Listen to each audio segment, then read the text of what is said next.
أول واحد هيتحاسب يوم القيامة هو سيدنا نوح.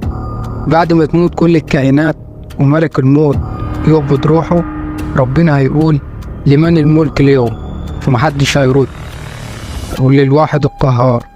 ويبدأ الحساب، ويسأل ربنا سيدنا نوح هل بلغت قومه؟ فيرد ويقول نعم يا الله بلغتها. ويسأل ربنا قوم نوح هل بلغكم الرسالة؟ فيقولوا يا رب لا ما بلغناش. فربنا يبص لسيدنا نوح ويقول له هل معك من شهيد؟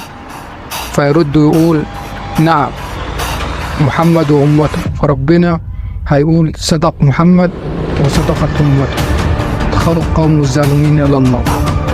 هو احنا لما نخش الجنة هنفتكر أيامنا في الدنيا؟ واحنا في الجنة هنفتكر كل اللي حصل لنا سواء كان حلو أو وحش، وهنعدي على الفاكهة اللي في الجنة وهنفتكر فاكهة الدنيا، وهنبقى شايفين الفرق ما بينهم. هنقول احنا ازاي كنا مستحملين الدنيا دي. يا رب كل اللي يشوف الفيديو ده يخش الجنة. هما ليه دول فضلوا طول حياتهم يدوروا على خاتم سليمان؟